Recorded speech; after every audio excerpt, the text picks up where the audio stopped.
Peristiwa kelam Indonesia 56 tahun yang lalu.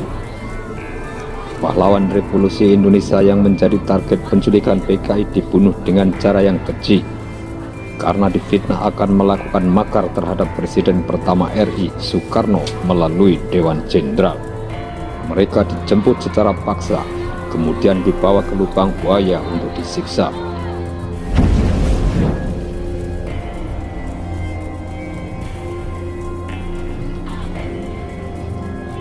Setelah itu, jasadnya dimasukkan ke dalam sebuah sumur di kawasan Lubang Buaya, Jakarta Timur. 6 jenderal serta 1 perwira pertama TNI Angkatan Darat ini menjadi korban peristiwa G30S PKI.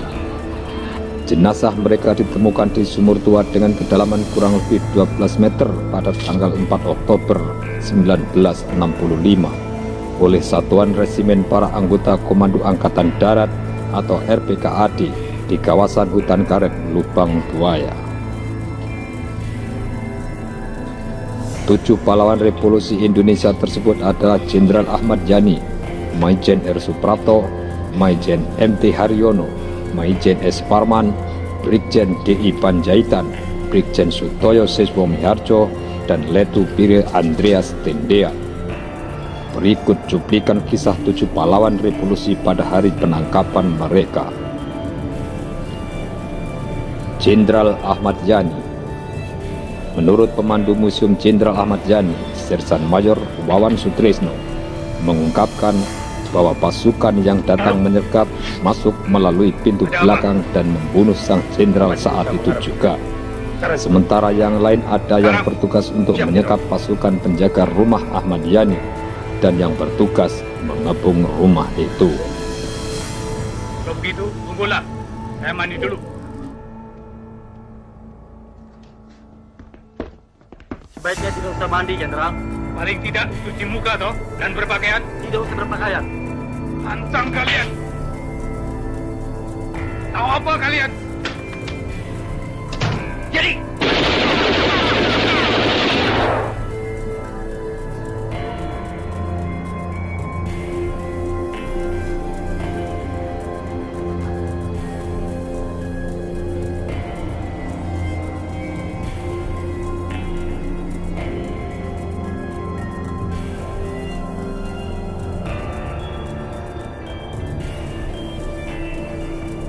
Cepat, Berser. Bapak, kenapa? Maijen R. Suprapto. Maijen R. Suprapto didatangi oleh rombongan penculik yang menghampiri rumahnya pada pukul 04.30 pagi. Pasukan itu mengatakan bahwa Suprapto diminta menemui Soekarno saat itu juga. Sebagai prajurit yang patuh pada pimpinan tertingginya, Suprapto langsung mengiyakan. Rupanya jenderal asal Purwokerto, Jawa Tengah ini dibawa ke Lubang Buaya dan dianiaya dalam keadaan terikat. Tidak usah, Jenderal.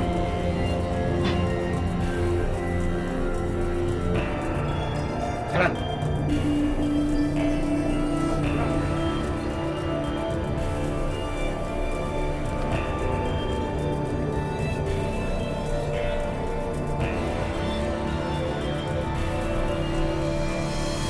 Masuk. Masuk.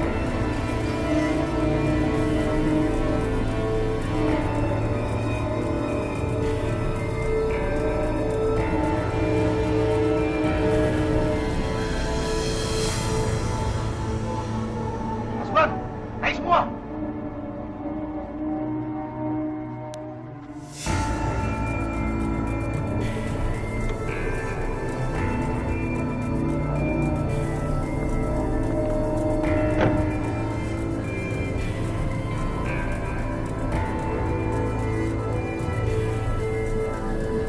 Maijen MT Haryono. MT Haryono diberondong peluru di kediaman saat mencoba melawan rombongan yang datang dan menculiknya. Sayangnya, jumlah lawan terlalu besar dan banyak peluru yang akhirnya bersarang di tubuh Haryono. Akhirnya dirinya ambruk dan diseret naik ke atas truk rombongan penculik. Diduga pada saat itu Haryono sudah dalam kondisi tidak bernyawa.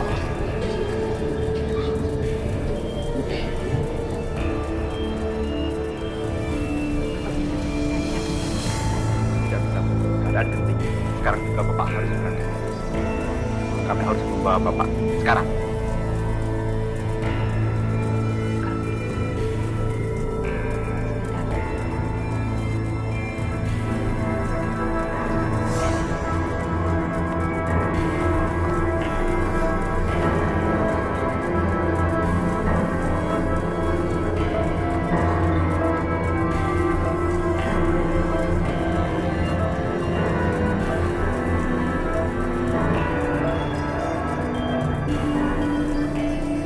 Maijen S. Parman. Maijen S. Parman disergap pada tanggal 1 Oktober 1965 sekitar pukul 04.00 WIB. Dirinya tidak menyadari kedatangan rombongan penculik karena menggunakan seragam Cakra Birawa. Rombongan itu mengatakan bahwa suasana di luar genting. Bahkan mereka ikut masuk ke kamar tidur saat Parman berganti pakaian. Laki-laki bernama lengkap Siswondo Parman ini pun dibawa pergi dan diculik.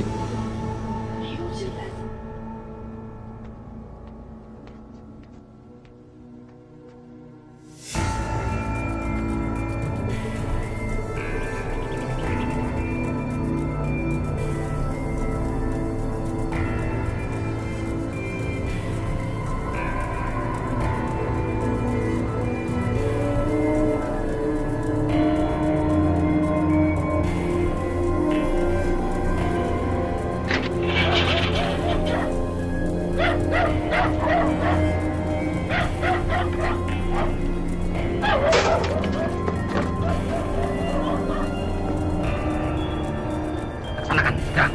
Siap, laksanakan.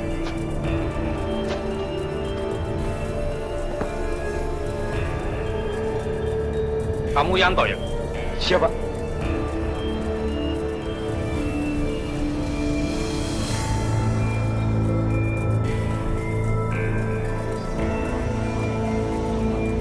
Pak Yani.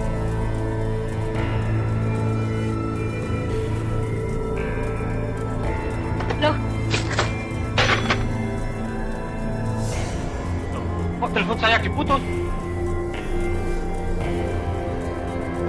Mas,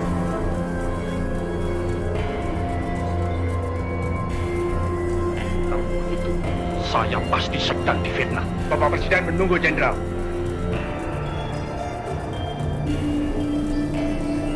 Brigjen D.I. Panjaitan. D.I. Panjaitan diculik pada tanggal 1 Oktober 1965 waktu subuh. Pasukan berseragam yang datang dengan menggunakan 2 buah truk langsung mengepung rumah Panjaitan dari segala penjuru arah. Tapi dirinya mengira pasukan itu didikasi untuk menjemput dirinya agar bertemu dengan Soekarno. Atau saya letakkan rumah ini. Panjaitan pun berpakaian rapi, resmi dan lengkap. Namun tanpa diduga, pasukan itu malah menembaki barang-barang yang ada di rumahnya hingga hancur berserakan. Lalu Panjaitan turun dari kamarnya di lantai 2 dan menemui rombongan penculik. Jenderal asal Tapanuli itu sempat melawan sehingga dirinya ditembak di halaman rumahnya seketika itu juga dan langsung dibawa pergi.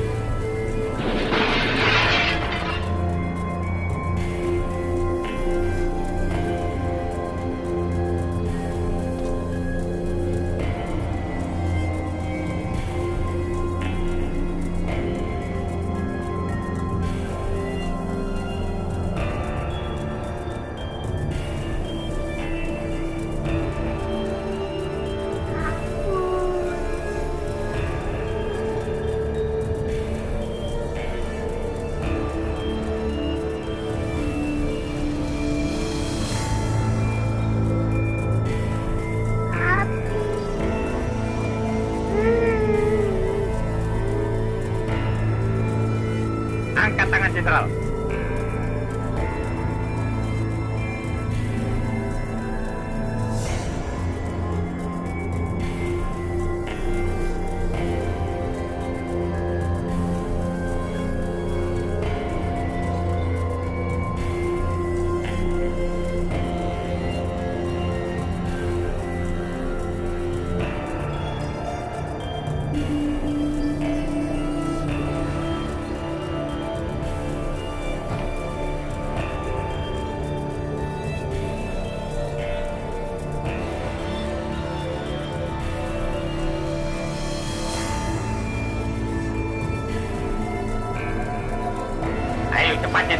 Kita habis waktu.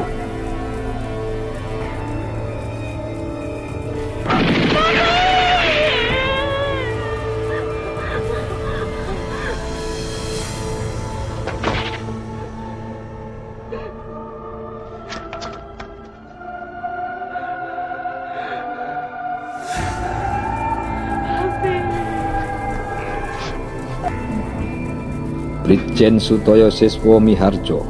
Penculikan Sutoyo terjadi pada tanggal 1 Oktober 1965 pagi. Rombongan datang ke rumah Sutoyo dan mengamankan lokasi di sekitar jalan rumahnya, dan orang dilarang melintas, serta hansip yang berjaga dibuat tidak berdaya. Waktu terbatas, Jenderal.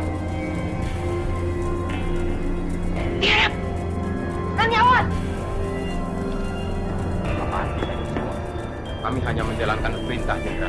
Perintah siapa? Atasan kami. Siapa dia?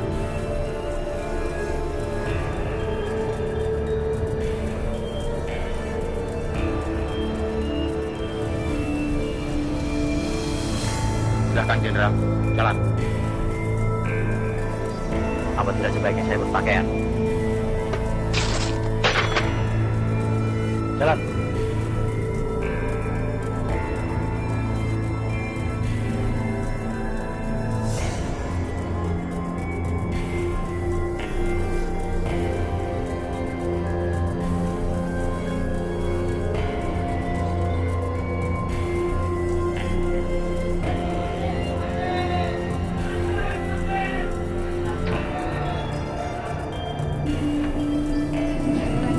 Letu Pire Andreas Tendian. Pire Tendian adalah keturunan Prancis yang sebenarnya bukan sasaran penculik. Akan tetapi pada tanggal 1 Oktober 1965, dirinya tengah berada di rumah Jenderal A.H. Nasution, atasannya, yang merupakan target sesungguhnya. Saat rombongan penculik itu datang dan bertanya kepada Tendian apakah dirinya adalah A.H. Nasution, tanpa ragu Tendian menjawab bahwa dialah Jenderal Nasution. Meskipun dirinya tahu apa risikonya, tindakan itu dilakukan agar sang jenderal bisa selamat.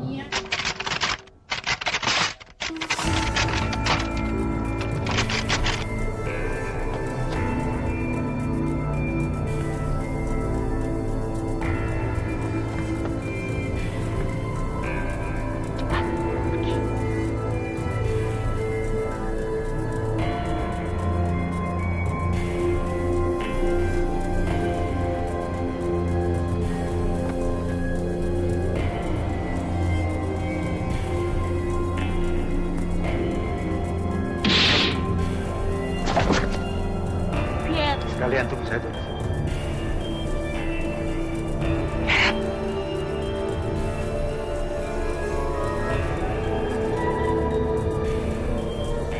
Berhenti.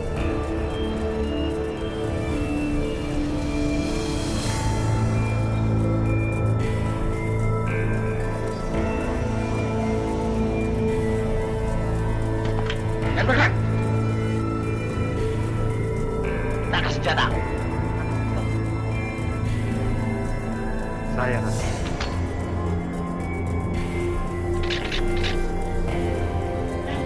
Selain 7 nama di atas, ada 3 sosok lain yang juga termasuk dalam pahlawan revolusi.